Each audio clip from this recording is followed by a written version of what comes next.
بسم اللہ الرحمن الرحیم۔ السلام علیکم ورحمۃ اللہ وبرکاتہ۔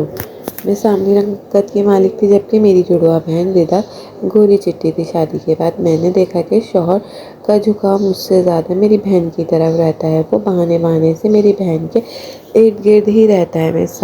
میں اس ساری صورتحال سے بہت پریشان تھی۔ پھر ایک دن تو حد ہو گئی۔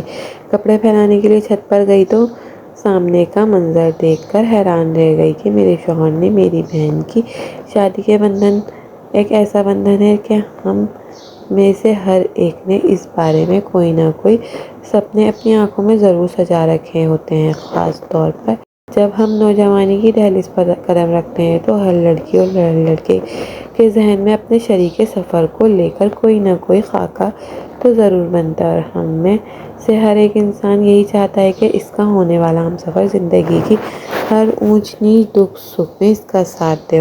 اور ہم سفر کہتے بھی تو اسی کو ہیں جو ہر پل آپ کے ساتھ کھڑا ہو، مگر بعض لوگوں نے شادی بیاہ کے اس بندھن کو بھی گڑیا گڈے کا کھیل سمجھ رکھا ہے۔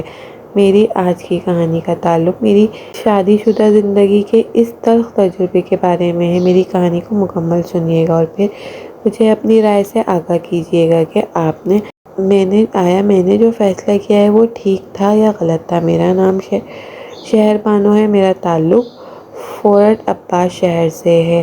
میں نے جب ذرا ہوش سنبھالی تو پتہ چلا کہ میری ایک بہن بھی ہے جو کہ میری جڑواں بہن تھی، اور میرے ماں باپ نے ہم دونوں کے نام بھی ایک جیسے رکھے تھے۔ میرا نام شہر بانو تھا تو اس کا نام مہر بانو تھا۔ گو کہ ویسے تو ہم دونوں جڑواں تھے، مگر مہر بانو نے آج سے 5 منٹ میں ہی مگر بڑی تھی۔ کہنے کو تو ہم دونوں بہنیں جڑواں تھیں، مگر ایک دوسرے کی بالکل الٹ تھی۔ میں سنجیدہ طبیعت کی تو مہر بانو چنچل اور شوخ طبیعت کی مالک تھی۔ میں سانولی رنگت کی مالک تھی اور مہر بانو گوری چٹی رنگت رکھتی تھی۔ میرے بال سیاہ رنگ کے تھے، جبکہ مہر بانو کے بال بھورے اور گولڈن کلر کے تھے۔ ہم دونوں بہنوں کو پہلی نظر میں دیکھنے والا کوئی انسان یہ ماننے کو تیار ہی نہیں ہوتا کہ ہم دونوں جڑواں بہنیں ہیں، مگر ہم دونوں جڑواں ہی تھیں۔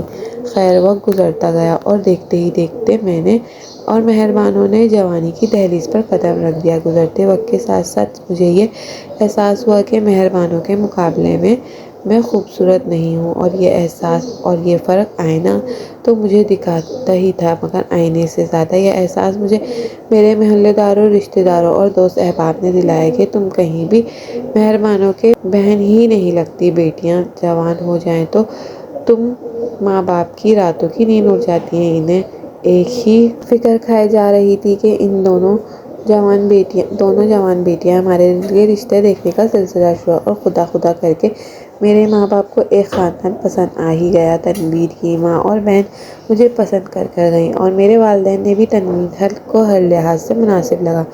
دونوں خاندان جیسے ہی رضامند ہوئے تو منگنی کے نام پر ایک رسم بھی کر دی گئی۔ ہم دونوں کو ایک دوسرے کے نام کی انگوٹھی پہنا دی گئی۔ 6 ماہ بعد شادی کی تاریخ بھی رکھ دی گئی۔ شادی کی تیاریاں کرتے کرتے 6 ماہ کا وقت کیسے گزرا خبر ہی بھی نہ ہوئی، اور دیکھتے ہی دیکھتے شادی کا دن بھی آ پہنچا، اور یوں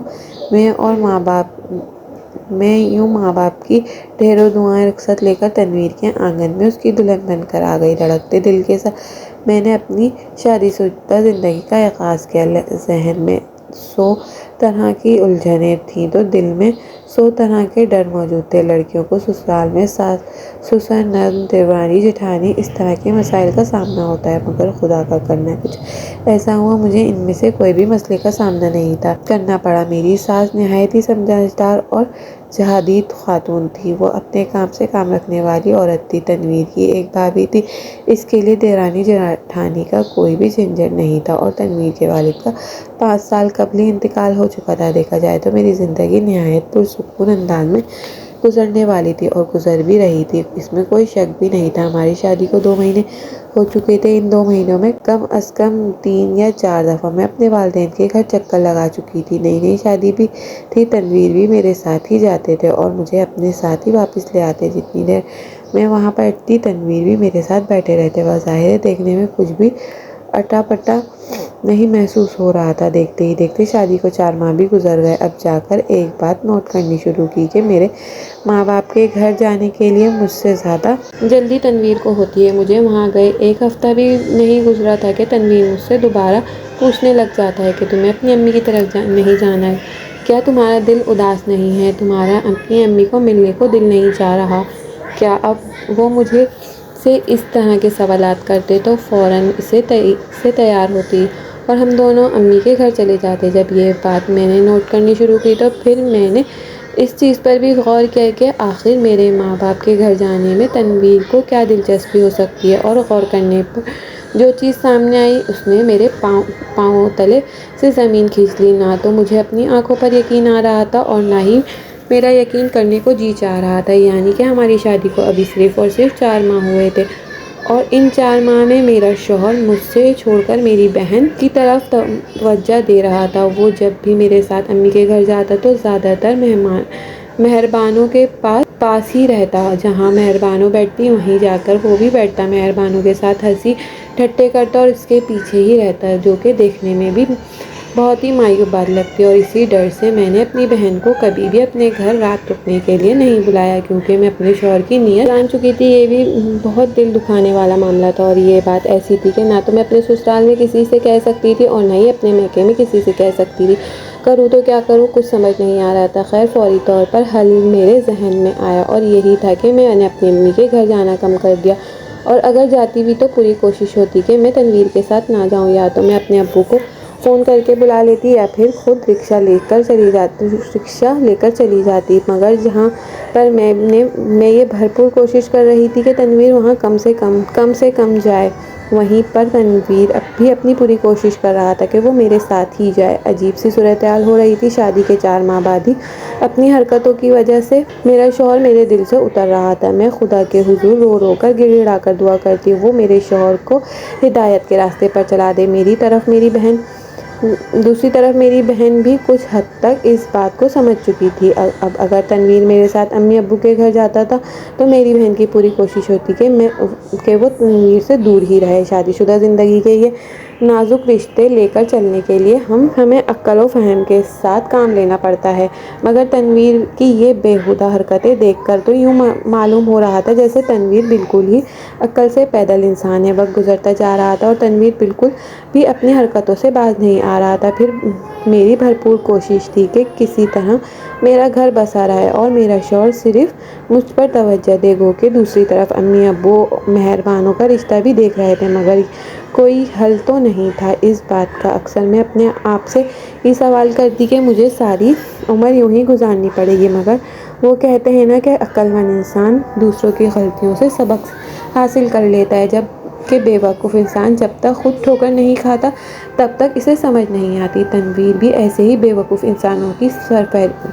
فہرست میں شامل تھا، اور ایک ایسا واقعہ ہوا جس نے میری شادی شدہ زندگی کے اس بھیانک دور کو ختم ہی کر دیا۔ ہوا کچھ یوں کہ اس وقت میٹھی عید کا دوسرا دن تھا۔ میں کافی عرصے سے امی ابو کی طرف نہیں گئی تھی۔ عید کے دوسرے دن ابو کا فون آیا اور انہوں نے اپنے گھر ہم دونوں میاں بیوی کو کھانے پر بلایا۔ میں نے لاکھ منع کرنا چاہا، مگر ابو یہ کہہ کر مجھے خاموش کرا دیا کہ بیٹا، ایک تو کافی عرصے سے تم نے چکر بھی نہیں لگایا، دوسرا عید کا موقع ہے، تنویر ہمارا داماد ہے، یہ بات مناسب معلوم نہیں ہوتی، اس لیے تم منع مت کرو اور عید کے دوسرے دن صبح ہی چلے آنا۔ خیر بات خدا نخواستہ میں نے بھی امی سے بھر لی اور عید کے دوسرے دن ابو کے گھر پہنچے۔ حسب معمول تنویر کی نظریں مہربانوں پر ہی تھی اور نہ ہی وہ ایک جگہ ٹک کر بیٹھ رہا تھا جہاں مہربانوں جاتی تنویر بہانے ادھر کا رخ کر لیتا۔ دوپہر کا وقت ہوا تو امی کے ساتھ کچن میں سارا کھانا بنانے کے بعد مہربانوں نہانے کے لیے واش روم میں گھس گئے اور تنویر اسی دوران ٹہلتا ہوا چھت پر چلا گیا۔ تقریباً 10-15 منٹ گزرے تھے کہ اچانک موسم کچھ تبدیل ہونے لگا۔ امی نے مجھ سے کہا کہ شہر وانوں چھت پر جا کر گیلے کپڑے رکھے ہیں، مٹی میں دھول میں ہو جائیں گے، جاؤ ذرا کپڑے جلدی سے اتار لاؤ ورنہ سب دھلے ہوئے کپڑوں پر مٹی پڑ جائے گی۔ میں نے فوراً سیڑھیوں کا رخ کیا اور چھت پر کپڑے لینے کے لیے چلی گئی۔ جیسے ہی چھت پر پہنچی میں نے دیکھا کہ چھت کے دوسرے کنارے پر تنویر دیوار پر بازو لٹکائے نیچے صحن میں دیکھ رہا ہے۔ چھت کے دوسرے کنارے پر اگر ہم کھڑے ہوتے ہیں تو ہمیں ہمارے گھر کا صحن نظر آتا ہے اور تنویر کے ہاتھ میں موبائل بھی تھا۔ میرے اندر کچھ تجسس سا پیدا ہوا، دیکھوں تو آخرکار تنویر یہاں کھڑے کیا کر رہے ہیں۔ میرے پاؤں میں ربڑ کی چپل تھی، اس لیے بالکل بھی کوئی آواز پیدا نہیں ہوئی اور دھیرے دھیرے چلتی ہوئی تنویر کے عین پیچھے پہنچ گئی اور پھر سامنے کا منظر دیکھ کر حیران رہ گئی۔ کوئی انسان اس قدر بھی گر سکتا ہے، میں سوچ بھی نہیں سکتی۔ نیچے صحن میں یقیناً مہر بانو نہا کر واش روم سے باہر نکلی اور تنویر نے اس کی ایک پل کی تصویر کھینچ رکھی تھی، اور جب وہ واش روم سے باہر آئی تو تب اس کی تصویر بنا دوپٹے کے تھی اور گیلے لباس میں۔ گیلا لباس بھی اس کے بدن کے ساتھ لگ رہا تھا اور تنویر نہایت پرشوق نظروں سے اور تصویروں کو دیکھ رہا تھا۔ پھر اس نے اسکرین کو اسکرول کیا اور اگلی تصویر کو دیکھنے لگا، جس میں مہر بانو نے اپنے بالوں کو کھولا اور تولیے میں لپیٹ رکھا تھا۔ تیسری تصویر میں وہ کچن کی طرف جا رہی تھی، چوتھی تصویر میں وہ اپنے بالوں کو تولیے سے خشک کر رہی تھی اور پانچویں تصویر میں وہ تولیے کو تار پر لٹکا رہی تھی، یعنی کہ تنویر یہاں اوپر چھت پر کھڑا اس کے ایک ایک پل کی تصویر بنا رہا تھا۔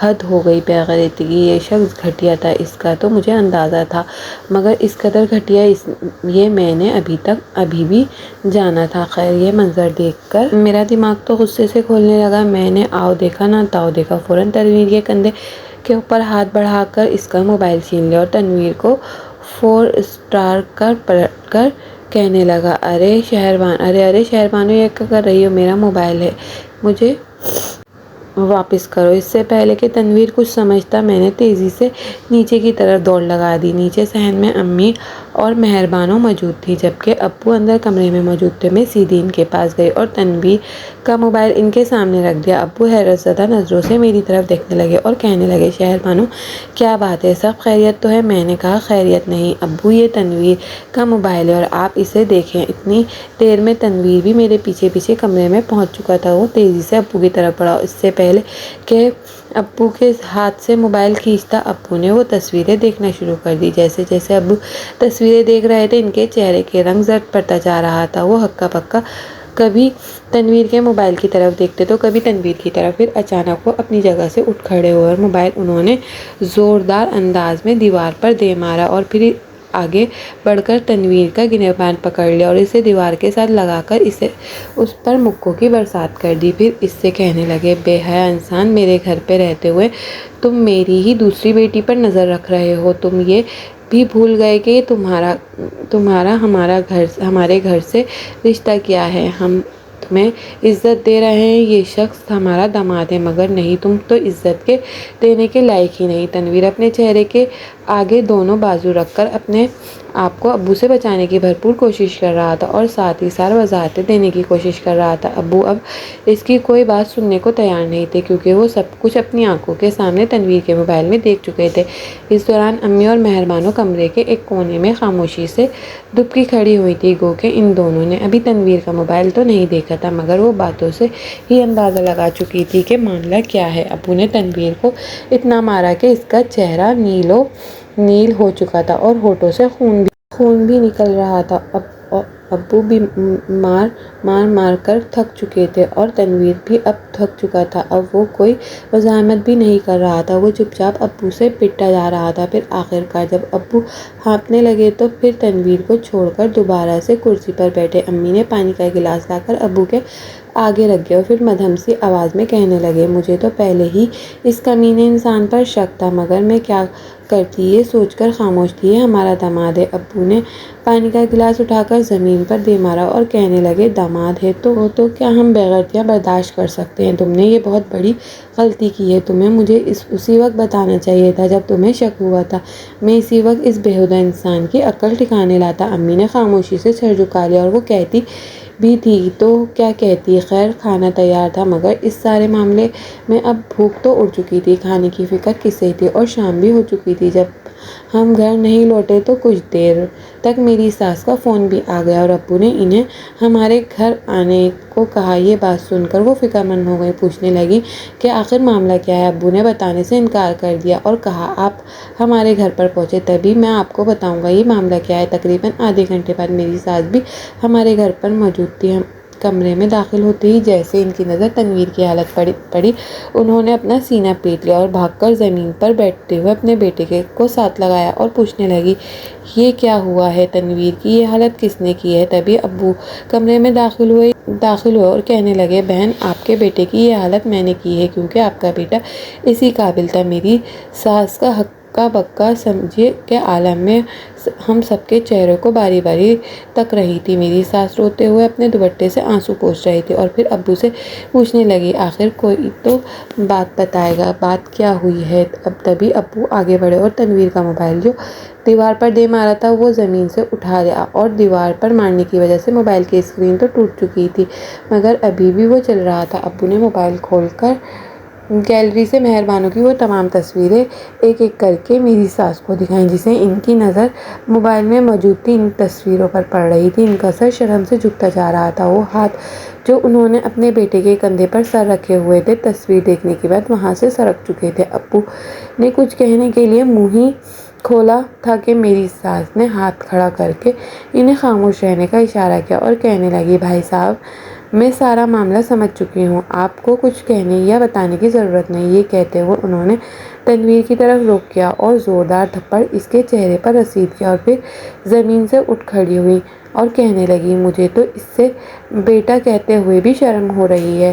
آپ نے جو بھی اس کے ساتھ کیا ہے بالکل ٹھیک کیا ہے، یہ اسی قابل تھا۔ پھر ابو کی طرف آگے دیکھتے ہوئے کہنے لگی، بھائی صاحب آپ کا کیا ارادہ ہے؟ اس معاملے کو کیسے نپٹانا ہے؟ جو آپ کہیں گے وہی ہوگا، جیسا آپ چاہیں گے ہم ویسا ہی کہیں گے۔ ابو نے کہا، بہن صاف اور سیدھی بات ہے، یہ میری بیٹی کو بھی ابھی اسی وقت طلاق دے دے، ہم مزید اس بے حیا انسان کے ساتھ رشتہ نہیں رکھنا چاہتے۔ بہت اچھی بات ہے۔ یہ کہتے ہوئے میری ساس اٹھی اور اپنی چادر اوڑھ کر باہر کی طرف چلنے لگی اور کہا، میں گھر جا رہی ہوں، آپ اس کے ساتھ اپنا معاملہ نپٹا لیجیے گا، نہ آپ کی بات مانے تو جو آپ کے من میں آئے اس کے ساتھ کیجیے۔ یہ کہتے ہوئے میری ساس تو اپنے گھر کے باہر نکل گئی جبکہ تنویر خوفزدہ نظروں سے ہم سب کی طرف دیکھ رہا تھا اور ابو اپنی جگہ سے اٹھے اور اس کی طرف بڑھے اور وہ کانپتے ہوئے آواز میں ہاتھ اٹھا کر کہنے لگے، مجھے معاف کر دیجیے۔ ابو دانت پیستے ہوئے اس کی جانب گئے اور کہنے لگے، بے حیا انسان معافی غلطیوں کی ہوتی ہے، جبکہ تم بےغیرتی کر رہے تھے، اب ہم تمہیں اپنے گھر میں ایک منٹ بھی برداشت نہیں کر سکتے، فوراً اٹھو اور اپنی یہ منحوس شکل ہمارے سامنے سے غائب کرو اور جانے سے پہلے میری بیٹی کو اس نام نہاد رشتے سے آزاد کر جاؤ۔ ابو کا اتنا کہنا تھا کہ تنویر نے پھر سے ہاتھ جوڑ دیا اور ابو کے پاؤں پکڑنے کی کوشش کرتے ہوئے کہنے لگا، انکل آخری غلطی سمجھ کر ایک بار معاف کر دیجیے۔ ابو نے اسی پاؤں سے اسے ٹھوکر مارتے ہوئے کہا، تمہاری غلطی معاف کرنے کے قابل نہیں، اٹھو اور یہاں سے دفع ہو جاؤ۔ تنویر لڑکھڑاتے قدموں کے ساتھ زمین سے اٹھ کھڑا ہوا، اس کی آنکھوں سے آنسو بہہ رہے تھے۔ یقیناً اس نے کبھی بھی یہ نہیں سوچا تھا کہ وہ جو کر رہا ہے اس کا انجام یہ ہوگا۔ کھڑے ہو کر پھسلنے کے بعد وہ میری طرف بڑھا اور میری آنکھوں میں دیکھتے ہوئے پوچھنے لگا، شہر بانو کیا تم مجھ سے طلاق لینا چاہتی ہو؟ کیا تمہارا فیصلہ بھی یہی ہے؟ تم میرے ساتھ نہیں رہنا چاہتی؟ میں نے حیرت زدہ نظروں سے اس کی جانب دیکھا اور پھر ماتھے پر بل ڈال کر اس سے سوال کیا، کیا اب بھی یہ سوال پوچھ رہے ہو کہ گنجائش باقی ہے؟ کیا اب بھی تمہیں لگتا ہے میں تمہارے ساتھ رہنا چاہوں گی؟ ہرگز نہیں، میں تم پر لعنت بھیجتی ہوں۔ یہ کہنے کے بعد میں نے زمین پر تھوک دیا۔ تنویر کی آنکھوں سے لگاتار آنسو بہہ رہے تھے۔ پھر اس نے لڑکھڑاتی ہوئی آواز میں مجھے 3 طلاق دی اور مردہ قدموں سے میرے گھر سے باہر نکل گیا۔ میں تنویر کو جاتے ہوئے دیکھ رہی تھی اور ساتھ ساتھ یہی سوچ رہی تھی کہ عزت اور ذلت اللہ کے ہاتھ میں ہے، مگر دنیا میں انسان کی عزت اور ذلت اس کے اپنے ہاتھ میں بھی ہے۔ اس کے اپنے عمل اور کرم سے یہ فیصلے کرتے ہیں کہ وہ عزت کی زندگی گزارے گا یا ذلت بھری۔ چوائس اب آپ کی اپنی ہے۔ ناظرین، مزید اس طرح کی سبق آموز کہانیاں اور واقعات سننے کے لیے ہماری ویڈیو کو لائک کریں، شیئر کریں اور ہمارے چینل کو سبسکرائب کرنا مت بھولیں۔ شکریہ۔ اللہ